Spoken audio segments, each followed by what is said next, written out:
신바람 사연 아파트. 오늘의 사연 시작하겠습니다. 안녕하세요. 염치 없는 시댁 식구를 둔 30대 여성이에요. 남편과 저는 8년이란 시간을 친구로 보냈고 20대의 끝자락에 사귀는 사이가 되었습니다. 길다면 긴 시간을 알고 지낸 덕분인지 사귀는 동안 어느 다른 연인들과 같은 사소한 다툼이나 갈등조차도 없었고 사귄 지 2년 만에 결혼까지 약속했네요. 하지만 연애 때처럼 모든 것이 원만할 줄 알았던 제 생각과는 달리 본격적으로 결혼 준비에 들어가면서 당황스러운 상황을 맞닥뜨리게 되었습니다. 당시 저에겐 걱정이 하나 있었는데 그건 남편이 저를 어머님께 인사시키지 않는다는 거였어요. 연애 때야 그렇다 쳐도 결혼 이야기가 오가는 와중에도 도통 저를 어머님께 인사시킬 생각이 없는 남편의 모습이 이해가 되질 않았지요. 솔직히 자존심도 상했고요. 내 어디가 부족한가? 부끄러워서 이 사람이 자기 어머니한테 소개를 못 시키나. 그런 바보 같은 생각도 들더군요. 결국 제가 먼저 어머님께 인사를 드리고 싶다고 이야기하니 남편이 난처한 얼굴로 한참을 축벽거리더니 생각지도 못한 이야기를 꺼냈습니다. 남편이 말하기를 이미 자기가 어머님께 몇 차례고 만나고 있는 여자를 소개시키고 싶다 말씀드렸었대요. 하지만 어머님께서 어지간히 뜨뜻미지근하게 반응을 보이셨던 모양입니다. 남편 말로는 자기는 그런 반응에 익숙하대요. 남편이 어렸을 때부터 어머님께선 큰아들, 그러니까 아주버님의 일이 아니면 크게 관심을 주지 않으셨다면서요. 남편에게 3살 터울의 형이 있다는 사실은 진작에 알고 있었습니다. 하지만 제 앞에서 한 번도 아주버님에 관한 이야기를 한 적이 없었기에 막연히 형제간 사이가 안 좋은가 지레 짐작만 하고 있었지요. 남편이 한풀이 하듯 털어놓은 바에 따르면 남편과 아주버님의 생일은 보름 정도 차이가 나거든요. 그런데 남편 말이 자기는 어려서 한 번도 자기 생일에 생일상을 받아본 적이 없답니다. 늘 아주버님 생일에 곁다리로 끼워서 축하를 받았다고요. 그렇다 보니 친구 하나 마음껏 초대할 수도 없었다며 어린 마음에 참 서러웠다 하더군요. 혹시 집안 사정이 어려웠던 건 아니냐고 남편에게 조심스레 물었으나 남편 말이 그건 절대로 아니랍니다. 아버님께서 살아계실 적에도 부유하진 않았어도 먹고 싶은 거 먹고 배우고 싶은 거 배우며 살았답니다. 그러다 남편이 중학교를 졸업할 무렵 아버님께서 돌아가셨는데 그때 당시에 4억 가까운 재산을 어머님께 남기셨다고 해요. 지금 어머님이 살고 계신 아파트도요. 하지만 이 돈에 관해서도 할 말이 참 많네요. 남편의 가슴에 한처럼 남은 또 다른 일은 대학에 관한 것이었습니다. 남편이 말하기를 아주버님은 어려서부터 공부 쪽엔 영 소질이 없었대요.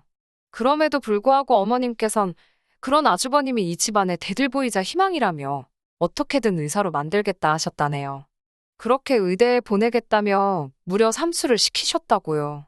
여기까지 듣고 제가 하기 싫은 공부를 억지로 해야 했던 아주버님도 엄청 괴로우셨겠다 하니까 그것도 아니랍니다.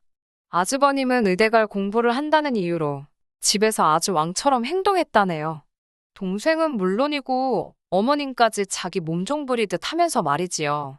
심지어 남편이 고3이 되었을 때도 예외가 없었다고요. 공부 좀 하려고 하면 아주버님이 이런저런 잔심부름을 시켜대고 자기 비위에 거스르는 일이라도 있으면 남편을 아주 쥐잡듯이 잡았다대요.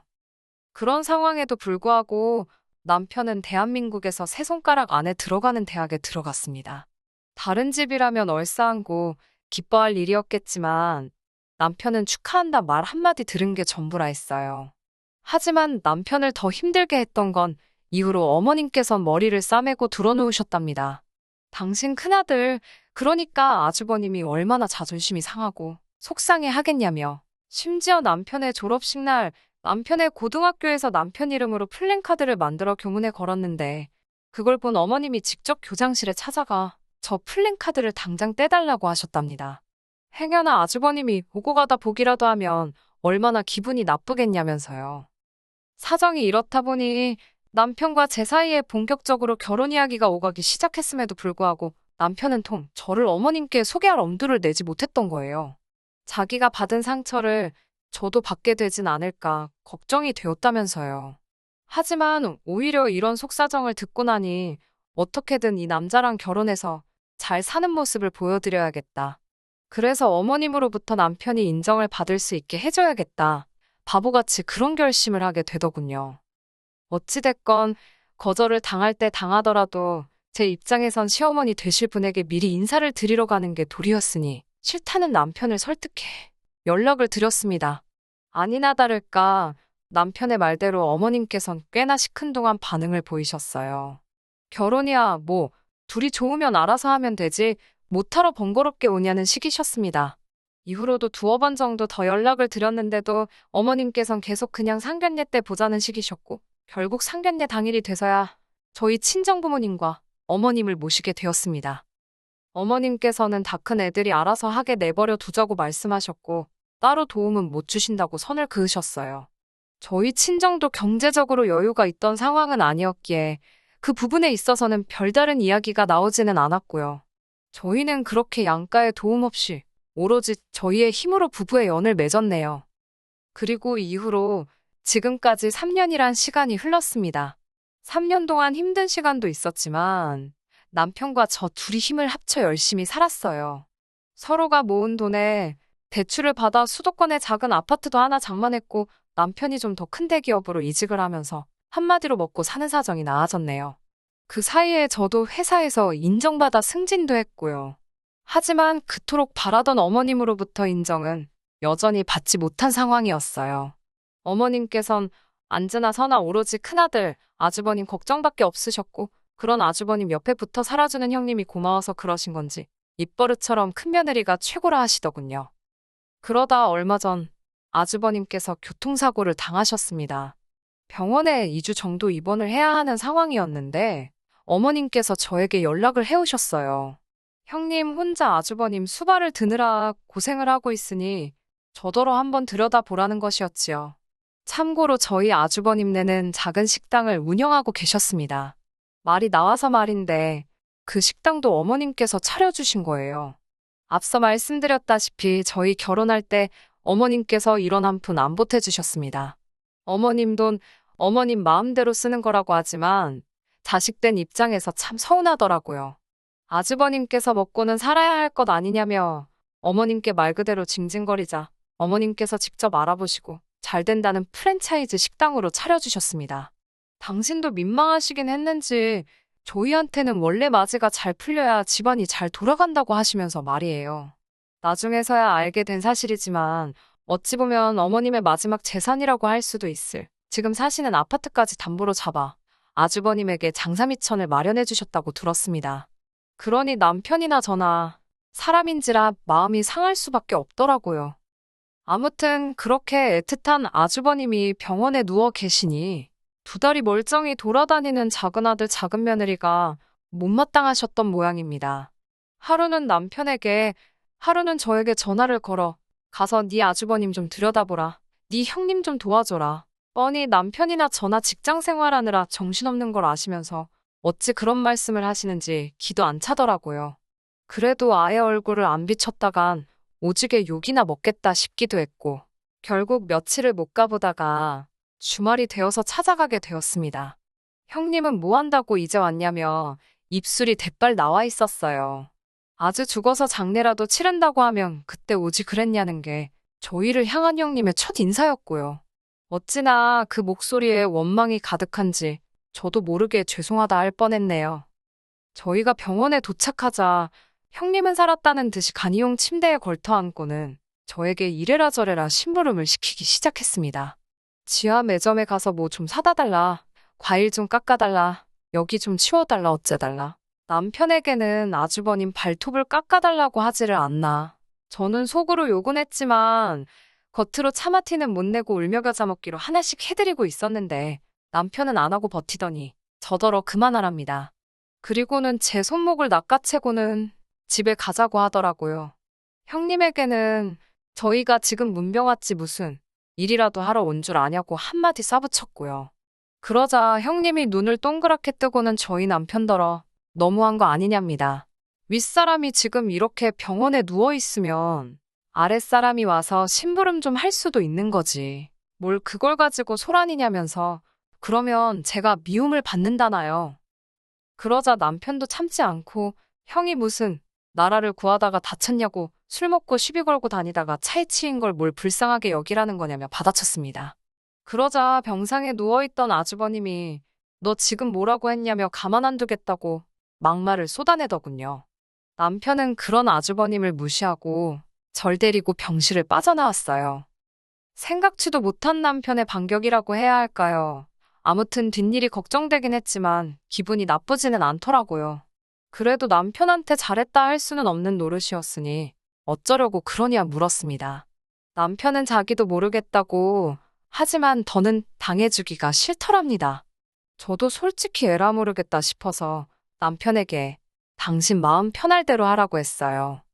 그렇게 며칠의 시간이 흐르고 형님한테 전화가 걸려왔습니다. 형님은 아무 일도 없었다는 듯이 아무렇지 않은 목소리로 저에게 잘 지내냐고 물으며 병원에 한번 와달라 하더군요. 아주버님한테 잡혀서 당신 볼 일은 하나도 못 보고 있다나요. 이때만 해도 평생 안 보고 살 사이가 될 거라곤 생각지 못했기 때문에 불쌍하기도 하고 괜히 측은한 마음이 들어 알겠다 했습니다. 그렇게 회사에 반차를 내고 병원에 갔어요. 그런 제가 형님 눈에는 호구로 보였나 봅니다. 형님께서 저한테 할 이야기가 있다고 하더니 아주버님 병원비 이야기를 꺼내셨어요. 저희더러 병원비를 내달라고 하시더라고요. 어이가 없어서 그게 무슨 소리냐고 물으려는 찰나에 분위기 파악도 못하고 이참에 어머님 용돈도 좀 올려드리랍니다. 어머님께 매달 50만 원씩. 그래도 남편이 자식 된 도리한답시고 보내드리자고 해서 보내드리고 있었는데 그건 또 어떻게 알았는지, 그리고 알았으면 안 거지 지가 뭔데 올려드리라 마라 하는 건지 짜증나고 황당하더라고요. 기가 막히고 코가 막혀서 말씀 잘하셨다고 병원비는커녕 어머님 드리는 용돈도 이제 그만 드려야 할 참이라고 그랬습니다. 저희도 먹고 사는 게 빠듯한 데다 이제 아이도 가져야 하는데 언제까지 어머님 뒷바라지 해드릴 수가 없다 했어요. 그러자 형님께서는 자식된 도리도 모르냐며 아무리 먹고 살기가 힘들어도 굶고 사냐고 것도 아닌데 무슨 용돈을 드리네 못 드리네 그런 소리를 하냐입니다. 꼭 참던 제가 어머님한테 몇 억을 가져가셔놓고 이제 와서 저희한테 자식돌이 운운하시는 거? 부끄럽지도 않으시냐 물었습니다. 받아다 쓸 때 이런 날이 올 줄 모르셨냐고요. 받아 쓴 자식이 효도도 하는 거 아니겠냐고 저희는 할만치 한 것 같다 했습니다. 그러자 형님이 한다는 소리가 그 재산 자기가 썼냐입니다. 자기 남편이 사업한다고 까먹은 거지 자기는 그 재산 구경도 못했다나요? 이건 뭐 말인지 방군지 말 같지도 않아서 상대해 주기도 싫더라고요. 저는 형님에게 이제 아주버님 일뿐만 아니라 어머님에 관해서도 손 떼겠다고 저희한테 연락하지 마시라 써붙이고 집으로 돌아왔습니다. 남편하고 상의도 없이 내지른 탓에 심장이 벌렁벌렁 하더라고요. 바로 남편에게 전화를 해서 제가 했던 말 그대로 전했습니다. 당신 입장은 미처 생각지도 못하고 너무 화가 나서 속에 있던 말을 그대로 퍼붓고 말았다 하니 남편이 잘했답니다. 저더러 너무 장하다고 잘했다며 그러면서 미안하답니다. 자기가 진작에 정리했어야 하는데 그러질 못했다면서 이제 마음 쓰지 말라고 하더라고요. 남편이 그래도 든든하게 제 편을 들어주니 마음이 한결 홀가분해지더라고요.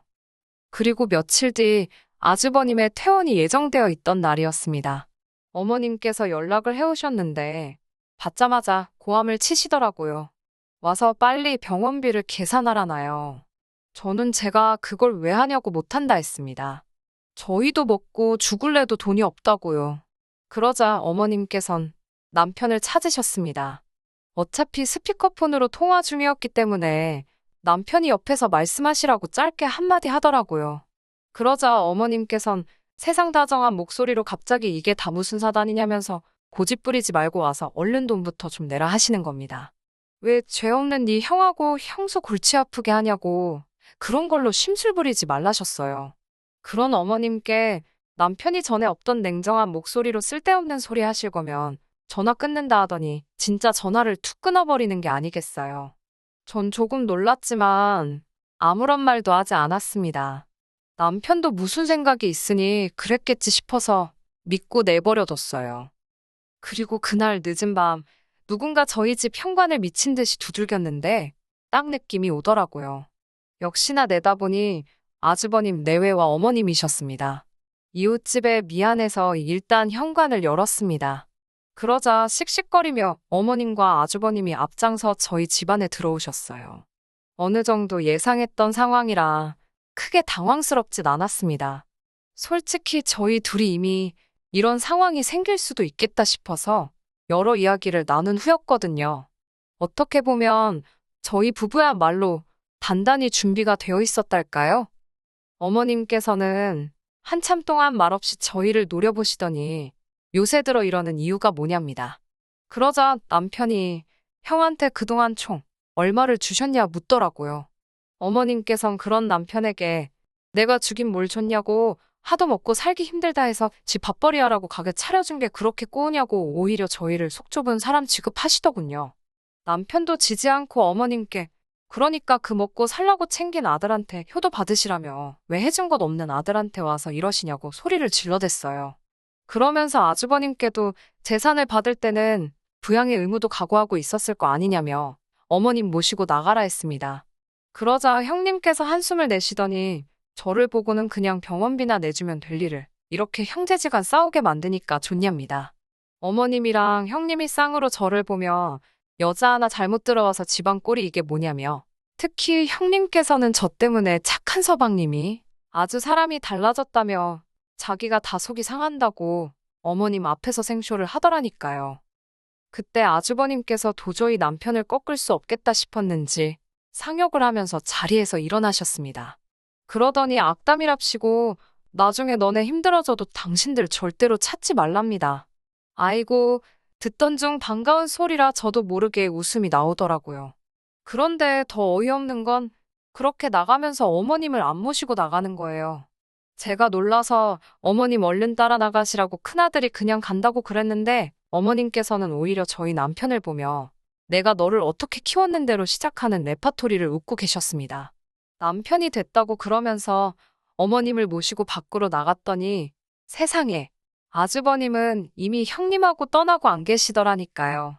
닥쳤던 개신세가 이런 건가 싶기도 하고 결국 남편이 어머님 댁에다 모셔다 드리고 왔습니다. 돌아온 남편에게 물으니 어머님께 형님한테 재산을 받아내시던 어떻게 하시던 2억을 만들어 달라고 했답니다. 제가 그런 말도 안 되는 소리를 하면 어쩌냐고 그러자 남편이 말하기를 어머님은 그런 마음 고생 좀 해보셔야 한답니다. 평생 자기가 겪은 서름에 비하면 아무것도 아니라면서요. 게다가 어머님께선 당신이 2억이 어디 있냐 하시면서 그러면 이참에 저희 집하고 살림을 합치자 그러시더래요.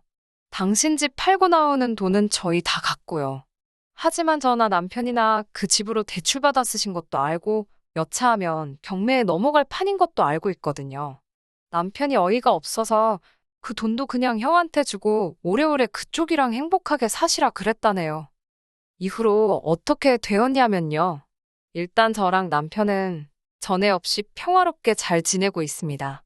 어머님한테서 일주일에 한 번 정도 전화가 오긴 하는데 아예 무시할 순 없어서 받아드리고는 있어요. 받으면 뭐 앓는 소리, 죽는 소리 하시지요. 하도 그러니까 지난번엔 남편이 자꾸 이러면 전화번호도 바꾸고 아예 숨어버릴 거라고 소리를 치대요. 부모 자식 사이니까 평생 안 보고 살 수는 없겠지요. 하지만 적어도 이제 제가 먼저 나서서 두 사람 사이를 어떻게 해줘야겠다라던가 한마디로 별 생각 안 하려고요. 모자지간인 만큼 어떻게 되든 두 사람이 알아서 하게 내버려 둘랍니다. 끝까지 들어주셔서 감사합니다. 오늘의 사연은 여기까지입니다. 구독과 좋아요, 알람 설정 부탁드리고 더 좋은 사연으로 다시 찾아뵙겠습니다. 감사합니다.